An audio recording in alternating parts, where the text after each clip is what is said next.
Pode ficar à vontade. Boa tarde a todos.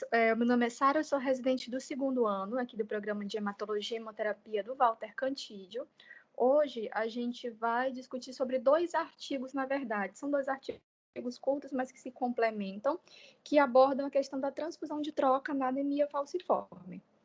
Aqui está a referência dos 2 artigos. O primeiro fala de uma forma mais geral das complicações, tanto agudas quanto crônicas, da anemia falciforme, e o segundo aborda essa comparação propriamente dita entre a transfusão de troca manual e a automatizada, que é a eritrocitaférese. Então, de princípio, ele comenta que a anemia falciforme é a doença genética mais prevalente no mundo. Em média, nós temos cerca de 300 mil recém-nascidos por ano, sendo que até 2050, esse número pode chegar a mais de 400 mil nascimentos. A gente tem uma prevalência muito maior nas regiões da África subsaariana, da Península Arábica, da Índia e também da região do Mediterrâneo. Quanto à questão da fisiopatologia na anemia falciforme, a gente tem uma mutação lá no gene que produz a beta-globina. Então, a gente vai ter a produção de uma hemoglobina anormal, que é a hemoglobina S, que quando está na sua forma desoxigenada, sofre uma polimerização. Essa hemoglobina polimerizada vai levar a uma distorção mecânica dos glóbulos vermelhos e eles vão assumir aquele formato que classicamente é descrito como formato de foice na literatura. A doença se apresenta clinicamente como crises vaso-oclusivas, que podem ser recorrentes, a um quadro de hemólise persistente e também pode levar a comprometimento orgânico. A terapia transfusional é uma das bases do tratamento da anemia falciforme, sendo que ela tem impacto tanto na morbidade quanto na mortalidade da doença. 2 técnicas de transfusão diferentes são as mais comumente utilizadas no suporte transfusional da anemia falciforme, que são a transfusão simples e a transfusão de troca. Na transfusão de troca, a gente tem a transfusão manual e a automatizada, que é a eritrocitaférese. Frequentemente, sempre que possível, é usado a eritrocitaférese, porque ela teria o menor acúmulo de ferro e também menor risco de aluminização. O objetivo da terapia de transfusão de troca é reduzir a concentração da hemoglobina S e tentar aumentar os níveis de hemoglobina do paciente, levando a uma melhor perfusão tecidual. Quanto às complicações, ele divide em 2 categorias, as complicações agudas e as complicações crônicas. Na complicação aguda, a gente fala primeiro de uma das mais sérias, que é o acidente vascular cerebral agudo. Ele corresponde a 7 a 11% da morte nesses pacientes e tem uma prevalência particularmente alta nos pacientes com idade inferior a 20 anos, sendo que, sem a terapia transfusional adequada, 2/3 desses pacientes vão evoluir para a recorrência da doença cerebrovascular. As diretrizes mais atuais indicam fazer transfusão de urgência nesse quadro de AVC agudo para otimizar a perfusão cerebral, com a meta de reduzir a HBS para menos de 30%, ou então manter a HbA em mais de 50%.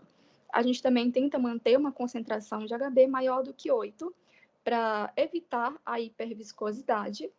Seria mais adequado fazer a transfusão de troca, aparentemente, só que a gente não tem estudos comparativos randomizados para documentar essa indicação de superioridade da eritrocitaférese com relação às outras metodologias.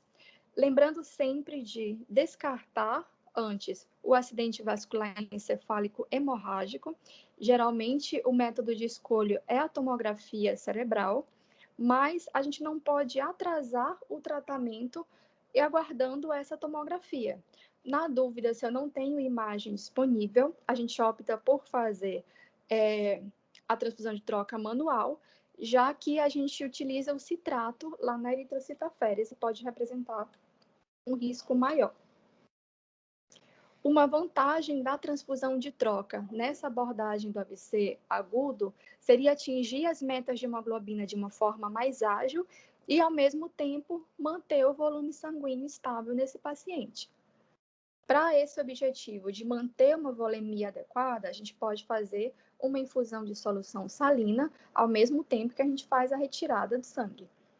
Com o objetivo, tudo isso de manter a perfusão cerebral em níveis satisfatórios e também manter níveis pressóricos satisfatórios. Outra complicação que também ocorre com certa frequência é a síndrome torácica aguda, também uma complicação séria que pode levar a um desfecho desfavorável se não for identificada e tratada precocemente. Ela representa a principal causa de morte nos pacientes com doença falciforme e é a segunda maior causa de hospitalização nessa população, perdendo só para as crises vasoclusivas. Pode ocorrer de forma independente ou então ela pode ser consequência de alguma outra complicação, como a própria crise vasoclusiva, como quadro infeccioso, pós-operatórios, hospitalizações prolongadas. De um modo geral, ela tem um componente multifatorial, que é consequência de hipoventilação alveolar, trombose, infecção, embolia pulmonar gordurosa, infartos.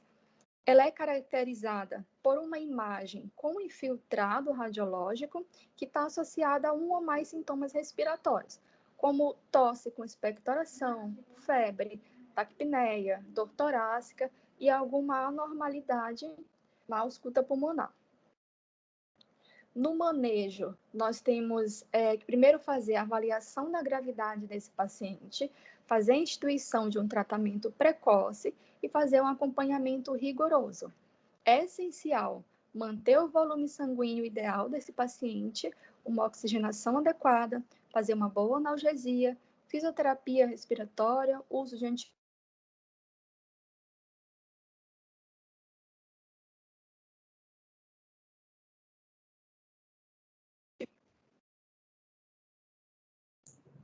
Perdão, acho que caiu o sinal. É um quadro que, se não for abordado precocemente, pode evoluir de forma rápida para a síndrome do desconforto respiratório agudo e também para insuficiência cardíaca. Nós temos alguns estudos, como, por exemplo, um estudo que foi prospectivo multicêntrico, que avaliou 671 pacientes com doença falciforme, sendo que desses, 72% foram transfundidos e tiveram uma melhora significativa na oxigenação. Mas quando a gente comparava a transfusão simples com a transfusão de troca, não teve diferença significativa entre esses dois grupos. Os dois tiveram melhora da oxigenação. Um outro estudo prospectivo também, mas dessa vez feito em crianças e com N menor de 40 casos, mostrou também que a transfusão levava uma melhor oxigenação, mas eles não tiveram mudança no tempo de permanência hospitalar. Um estudo agora feito em adultos na França, com 107 casos, mostrava um dado bem controverso de que haveria mais mortes no grupo que transfundia do que naquele grupo que não transfundia. Mas, na verdade, o que eles sugeriam é que essa mortalidade maior não seria consequência da transfusão em si, mas, na verdade, da gravidade dos pacientes, porque geralmente os pacientes que transfundiam mais eram também os pacientes mais graves. Ainda tem muito debate nessa questão da escolha entre transfusão simples ou transfusão de trocas.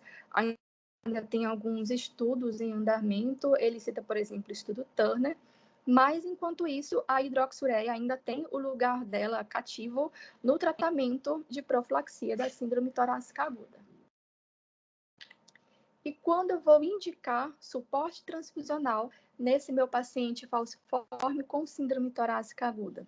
Primeiro, se o paciente tiver algum sinal de gravidade, como, por exemplo, déficit neurológico, embolia pulmonar, se o paciente tiver alto risco de evoluir com complicações do quadro, como, por exemplo, aquele paciente que já tem histórico de doença cardiovascular, pacientes com um valor muito baixo de hemoglobina, geralmente valores abaixo de 6, aquele paciente que eu já estou tratando há mais de 72 horas e, a despeito da terapia instituída, não apresenta melhora do quadro, e também algumas situações especiais, como gestantes, pacientes em pós-parto imediato, paciente em pós-operatório, entre outras situações que a gente vai evoluir e avaliar caso a caso. Outra complicação que pode acontecer também é o priaprismo, que é uma ereção persistente e dolorosa do pênis que pode ocorrer mesmo sem estimulação sexual.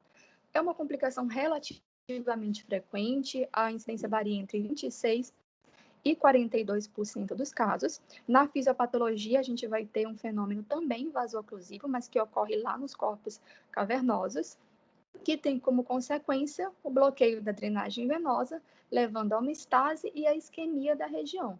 Se não tratada precocemente, pode acabar evoluindo para necrose e, consequentemente, para fibrose da região. Pode ser intermitente, quando dura menos de 1 hora, ou agudo, quando dura mais de 1 hora, sendo que esse último, lembrar que é uma emergência com risco de impotência permanente. A gente tem algumas linhas de tratamento para ser tentadas, como, por exemplo, alfa-agonista oral, drenagem, injeção intracavernosa de etiletrina. Se a gente não conseguir melhora com essas terapias de linhas iniciais, pode ser discutido realizar suporte transfusional. Só que a questão do suporte transfusional ainda é muita controvérsia na literatura. A gente tem desde estudos que mostram nenhuma resolução, até alguns estudos que mostram uma resolução pobre, que dura apenas poucas horas. Mas, de modo geral, as diretrizes mais atuais têm orientado realizar, sim, a troca transfusional, caso eu não tenha melhora com aqueles tratamentos convencionais que a gente mencionou antes. Sempre mantendo a meta de HBS menor do que 30%. E a gente não tem ainda estudos controlados que comparem essa transfusão com a terapia convencional, talvez mais lá para frente. Outras complicações possíveis são as complicações hepáticas, que ele divide em duas categorias. A primeira categoria é a colestase intrahepática, que é uma complicação rara, mas frequentemente evolui para um desfecho desfavorável. Geralmente é mais ocorrente em pacientes que já têm um histórico prévio de doença hepática crônica. Ela cursa como hepatomegalia febril, dolorosa, síndrome ictérica, pode evoluir com insuficiência hepática aguda e também insuficiência renal aguda. É indicado terapia em unidade de cuidados intensivos e também a troca transfusional de urgência com aquela mesma meta de manter HBS menor que 30. É uma condição que ainda tem uma mortalidade muito elevada, cerca de 60% dos pacientes evoluem a óbito, mas parece haver o impacto da transfusão na mortalidade. Só que a gente também não tem ensaios randomizados para determinar bem essa questão da mortalidade com a transfusão. A outra complicação hepática é o sequestro hepático, também raro, mas também com um risco alto de evolução para óbito.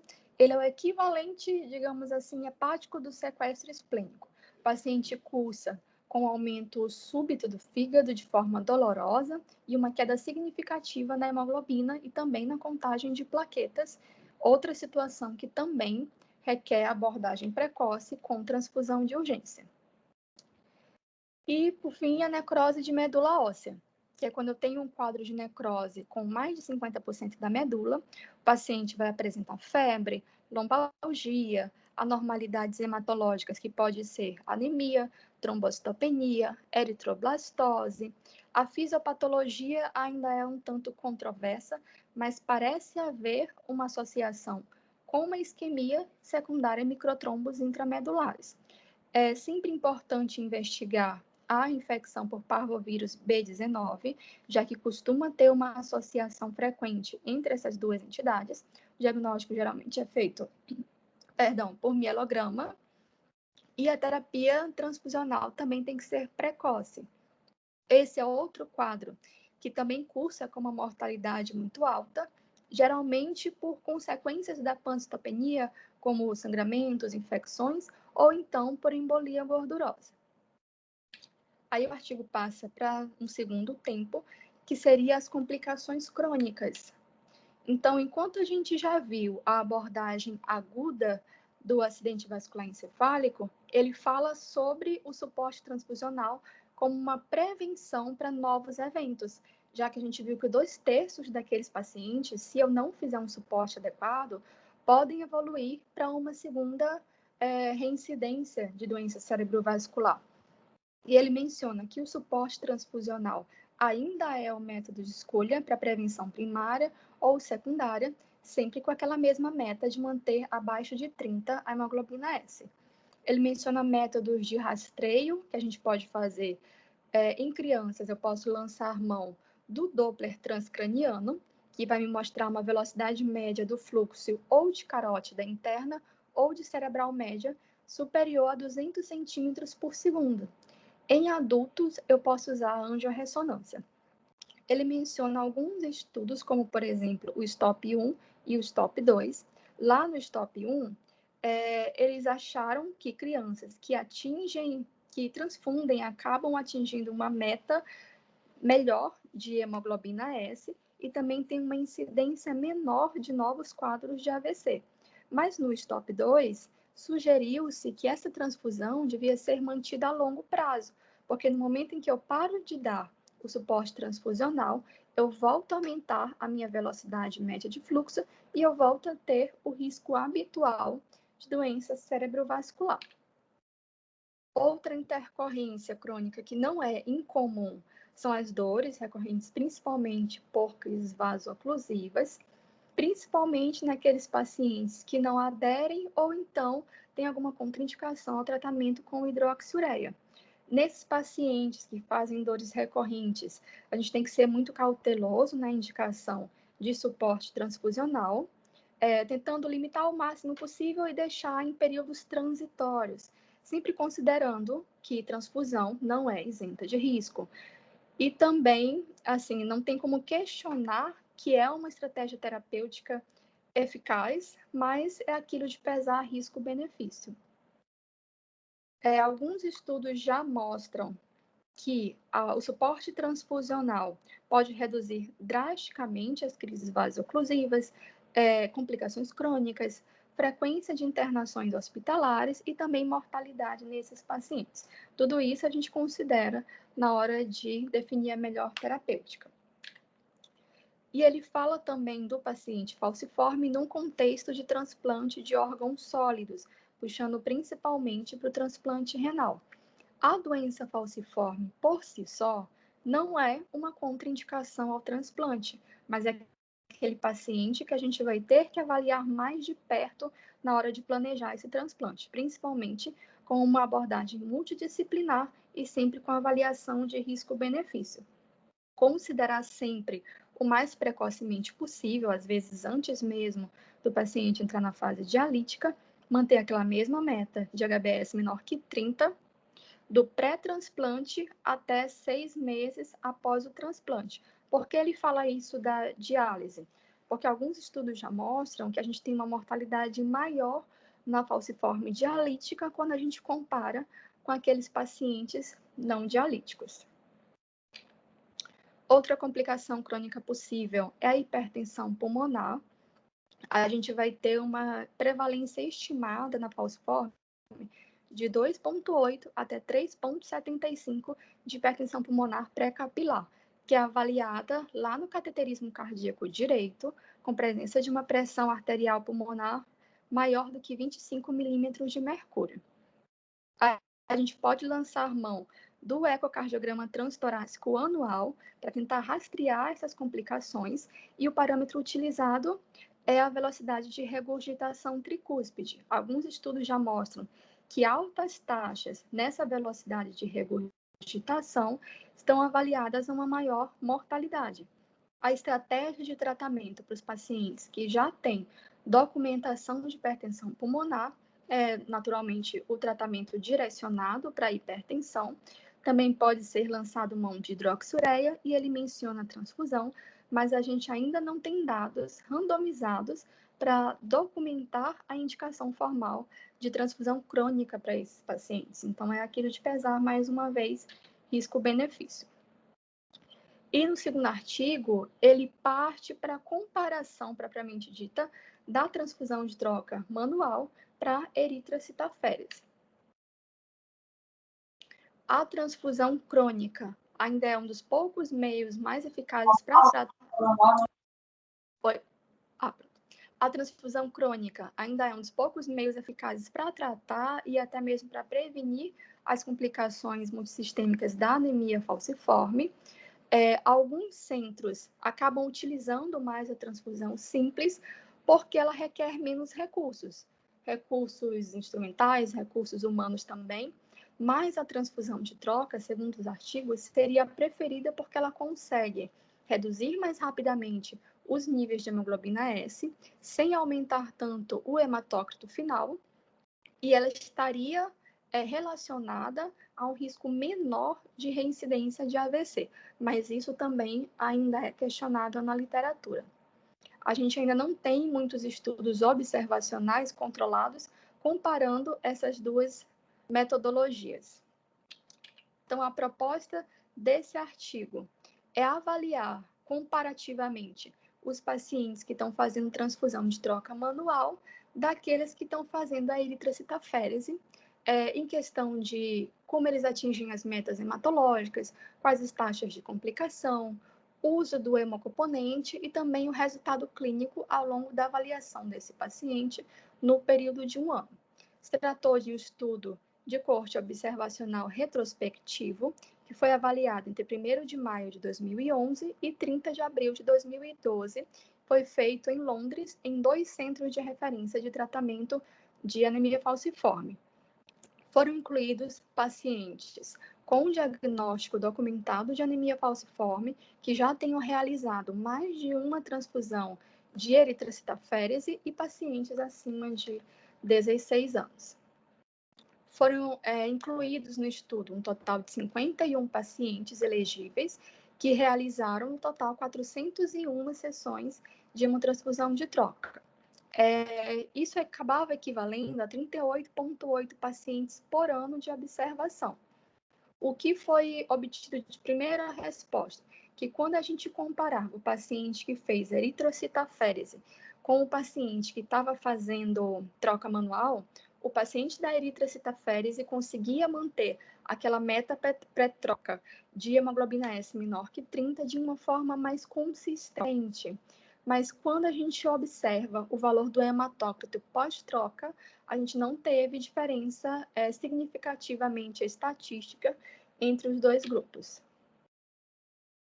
O grupo que realizou a eritrocitaférese usou mais concentrados de hemácia, tanto em volume quanto em unidades, quando comparado ao grupo manual, mas a eritrocitaférese requereu metade do tempo quando comparado ao manual, e também acabou sendo necessária com menos frequência. Em questão de eventos adversos, não teve diferença significativamente estatística entre os dois grupos.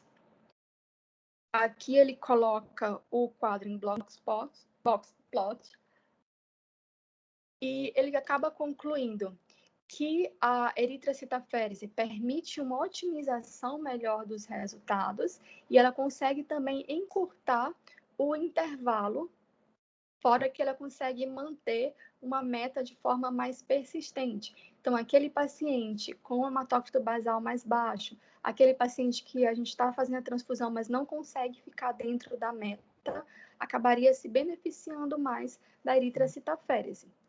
No entanto, cai naquela questão de que nem todo centro consegue lançar mão da eritrocitaférese, porque tem a demanda técnica, tem recursos humanos, então é um meio difícil de generalizar para grandes centros.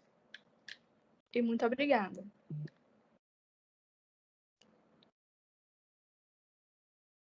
Boa tarde, excelente, Sara, uma ótima revisão sobre doença falciforme, né, e suas complicações. Luani, você está com o microfone? Tô sim. Tá me ouvindo direitinho? Sim. Pronto, queria parabenizar a Sara, né? Realmente uma excelente apresentação.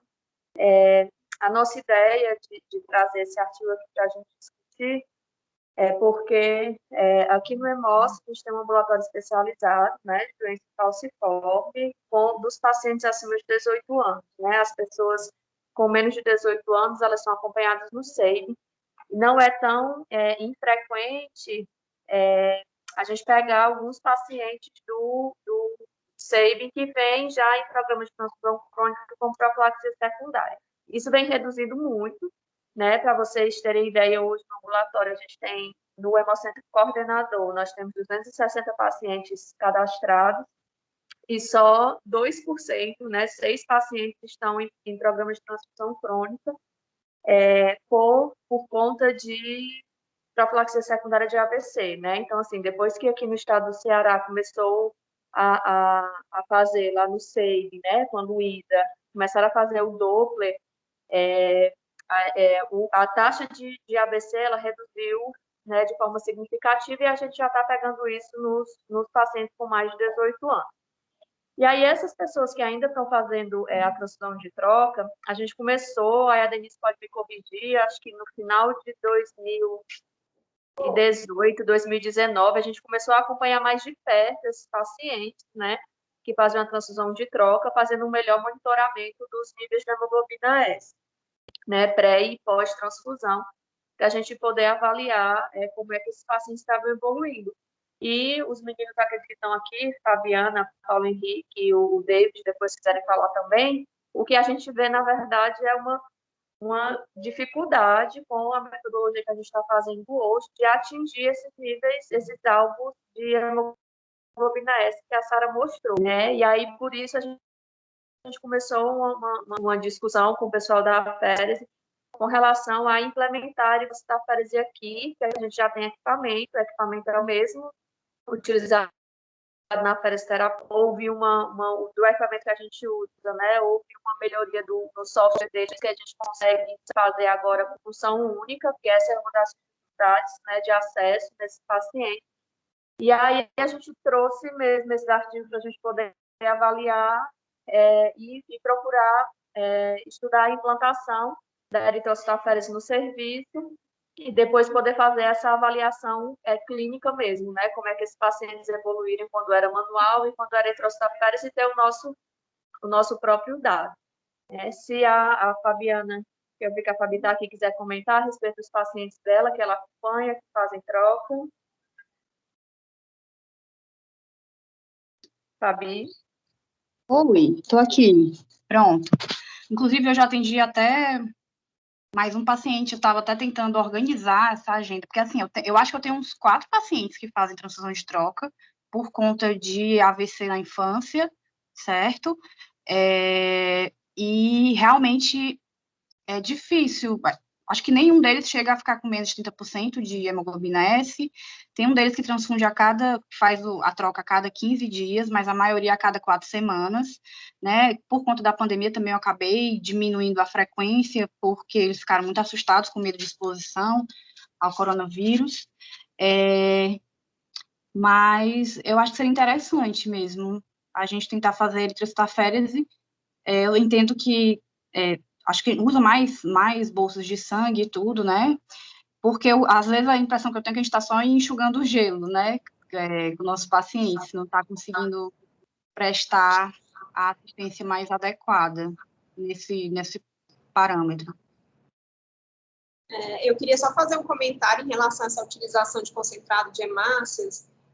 Na verdade, a gente tem alguns detalhes em relação a isso.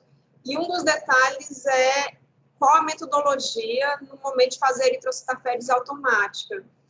Lá em Ribeirão Preto, o doutor Benedito criou um processo, né, um protocolo de eritrocito, em que ele conseguiu reduzir, eu acho que em torno de 30% a utilização de concentrado de hemácia, porque ele faz inicialmente uma sangria para depois fazer realmente a transfusão. Então, você acaba, isso dentro do equipamento mesmo da Aférese.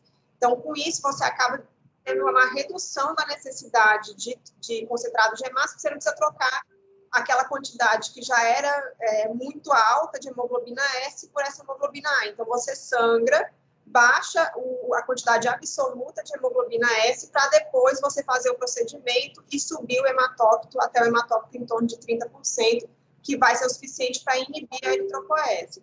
Então, a gente tem que olhar, né, esses protocolos, tem protocolos assim já descritos, eu acho que a gente tem que olhar para esses protocolos. E uma outra coisa que está bem já estabelecido é a tentativa de usar doadores de repetição para os mesmos pacientes. Então, ter doadores de hemácias dedicados àqueles pacientes para evitar essa exposição a múltiplos doadores e levar à redução do risco de formação de haloanticorpos.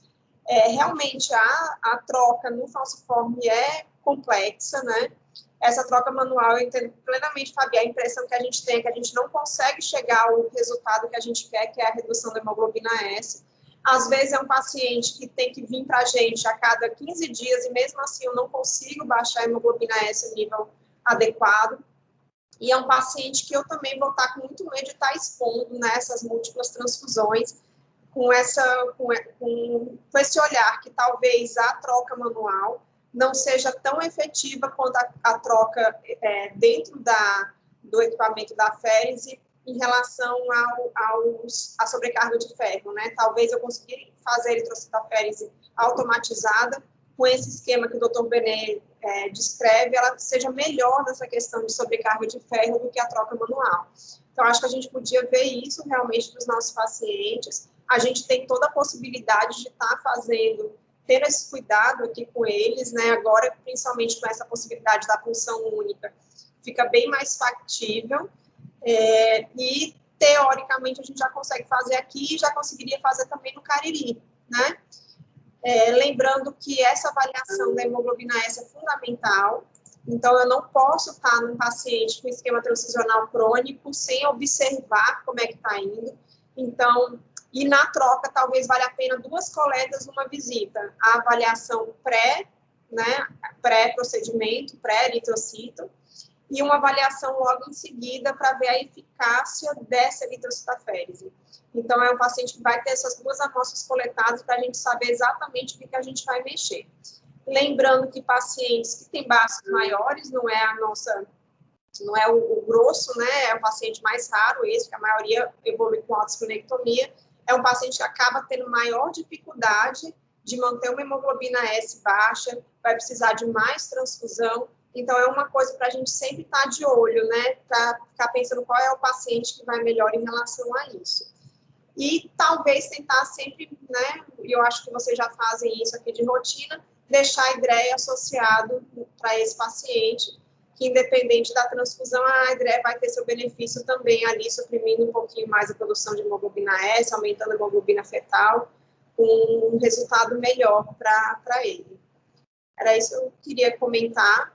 Eu achei realmente a apresentação muito boa, né? A gente, de vez em quando, eu não vejo mais esses pacientes crônicos, eu fazia minha hemato benigna da minha vida, depois da minha residência foi o falciforme. Então, eu cheguei a ser responsável pelo ambulatório de hemoglobinopatias em Ribeirão durante alguns anos. E é um paciente que eu gosto muito, né? De vez em quando a gente se depara com esses pacientes na MEAC, principalmente as mulheres gestantes, e ocasionalmente a gente tem que fazer transfusão de troca lá por síndrome torácica aguda muito grave. Mas já faz um tempinho que a gente não faz. A gente achou que fosse precisar para uma paciente há um mês, mais ou menos, mas ela evoluiu bem sem a necessidade de transfusão de troca, só fez transfusão simples mesmo. Tá bom? Alguém mais quer comentar alguma coisa, gente?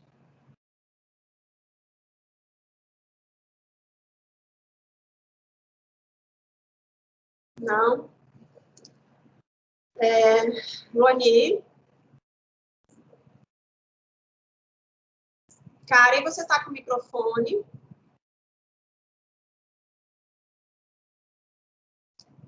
A Karen, que é do... Oi, Karen. Será que funciona? Você está me ouvindo? Estou ouvindo. Conte aí sobre as aféres de Ribeirão Preto.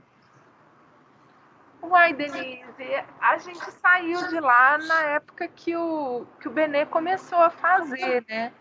Mas é bem isso que você colocou. Esse protocolo dele, ele fazia uma sangria importante, se eu me lembro bem, caiu o hematócrito em torno de 20, e caía muito hematócrito, mas com isso ele realmente conseguia.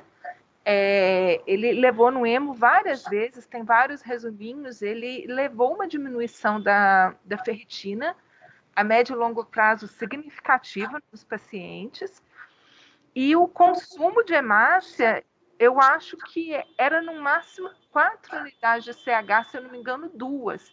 Então, ele coletava dos doadores específicos por aférese, então ele fazia hemácia dupla, e tinha exposição, então, a 1 ou 2 doadores. Então, o que eu me lembro é que tinha uma fase que retirava e infundia salina, e aí depois ele quase que fazia uma transfusão simples, mas tudo no equipamento. Então, assim, vale a pena conferir. Aqui em Belo Horizonte a gente não faz. Aqui no hospital a gente faz transfusão simples, quando tem indicação. E a gente não tem proposta aqui de fazer por aférese, né? Infelizmente, aqui o hemocentro coordenador e o hospital, eles são muito separados, a hemorrede funciona de uma maneira diferente, então a gente acaba tendo um pouco mais de dificuldade. Mas eu tenho certeza, se vocês convidarem o Benê, por exemplo, para dar uma aula numa quarta-feira aqui no horário, ele vai super topar, contar como que ele faz, para ver o que é que vocês implantam aí. Eu adorei a ideia. Não, mas ele vai amar. Eu sei que o pessoal da Terumo chegou a convidá-lo para dar aula, levou para fora do país a experiência dele, porque realmente foi algo muito interessante. Esse cuidado todo com o paciente, né? Uma característica do Benê significativa. Ele tem uma preocupação muito grande com o ser humano como um todo. Sim, chega a me ter uma saudade agora. Muito bom, tá ótimo, Karen, obrigada, viu? E vamos ver se a gente convida o Dr. Benê, né, para uma sessão. Eu acho que vai ser ótimo. Muito bom. E aí, Luani? Pronto, uma das coisas, né, lendo os protocolos, era justamente isso. Hoje a gente não tem costume de coletar aqui doador por aférese, né, doador de hemácia. E aí, em alguns protocolos, eles colocam justamente isso, né, de você reduzir a exposição do paciente aos doadores fazendo assim, né? E aí eu acho que quando a gente... eu adorei essa ideia, né, de trazer ele para poder vir dar aula e mostrar a experiência. É super fantástico, né? Ter contato, mais facilidade, de repente, agora tudo online, tudo facilita, né? E aí eu acho que quando a gente construir o protocolo, a gente tem que pensar nisso também. Se a gente vai construir esse fluxo também dessa coleta desses doadores, né? Por aférese. São duas coisas para a gente... Duas coisas que vão andar juntas, né? Nessa definição.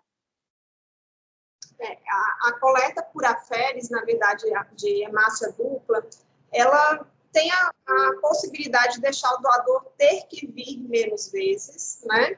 Então, eu deixaria, por exemplo, eu coletaria dupla hoje do doador, e aí o tempo de inaptidão para a próxima doação, em vez de ser 2 meses para o homem, vira 4 meses. Então, se eu tiver realmente doadores mais difíceis de estarem comparecendo ao hemócio, seria mais importante que esses doadores coletassem hemácia dupla. Mas se a gente conseguir ter doadores fidelizados que possam vir coletar a cada 2 meses e pouquinho, no final das contas vai dar a mesma coisa, né? Contanto que a gente vincule esse doador àquele paciente.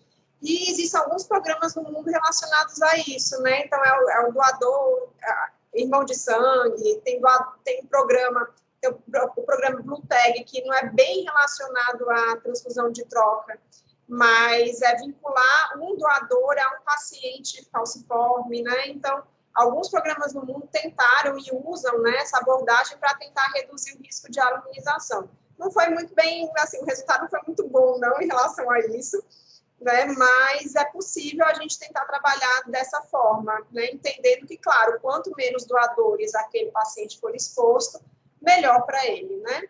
Então, a gente podia ver, nós temos uma característica que nós não temos uma população tão, né, grande, então nossos homens não são homens tão grandes, geralmente, tem o Jefferson aí para provar o contrário, né, Jefferson?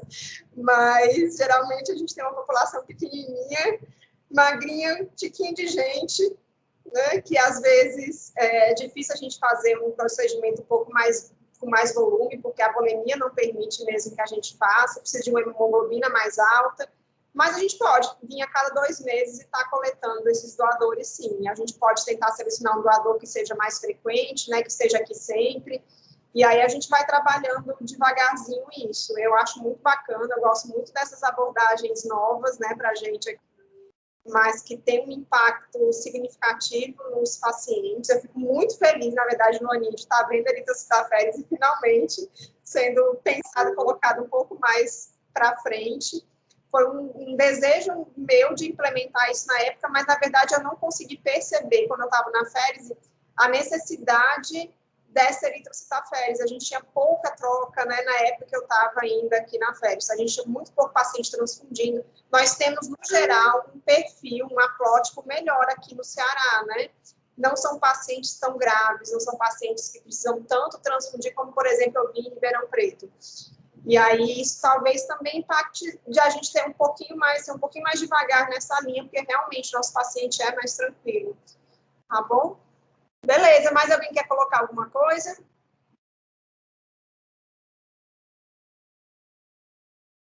Luani, pois a palavra é sua. Não, eu já estou, vocês falando, eu baixei aqui no computador algumas coisas da técnica do Dr. Benedito, certo? Aí eu vou mandar lá no grupo, certo? Então, tem umas coisas bem legais, assim, a diferença bem significativa mesmo, assim, do volume de hemácias, redução de 35% de exposição. Eu vou mandar lá, vou baixar e vou mandar. Mas a gente está, assim, a previsão é que nesse primeiro semestre ainda a gente consiga, não sei se a Susana está aqui, a gente consiga implementar de fato isso. A gente já começou, os pacientes que forem chegando vão fazer essa avaliação do acesso, mas como é função única, eu acredito que a gente vai conseguir que uma parte deles, né, consiga de fato fazer eritrocitaféreas. E aí fica o convite para os residentes também, né, que quiserem fazer um estudo, um comparativo de como era os resultados alcançados anteriormente, os resultados que vão ser alcançados agora após a eritrocito, né, também é um campo de estudo para vocês, e a gente está aqui à disposição também para fazer isso acontecer, porque a gente precisa mesmo ter os nossos dados, né, do nosso serviço, certo? E aí eu espero que a gente consiga a sessão com o Dr. Benedito, eu acho que vai ser ótimo conhecer a experiência dele, né, com relação a isso, e só isso mesmo. E pronto, queria agradecer mesmo, agradecer a Sara pela apresentação, agradecer a exposição dos comentários de todos, e a presença de todos. Então, muitíssimo obrigada, tenham todos um bom dia. Tchau, tchau, gente. Tchau. Bom final da semana, né?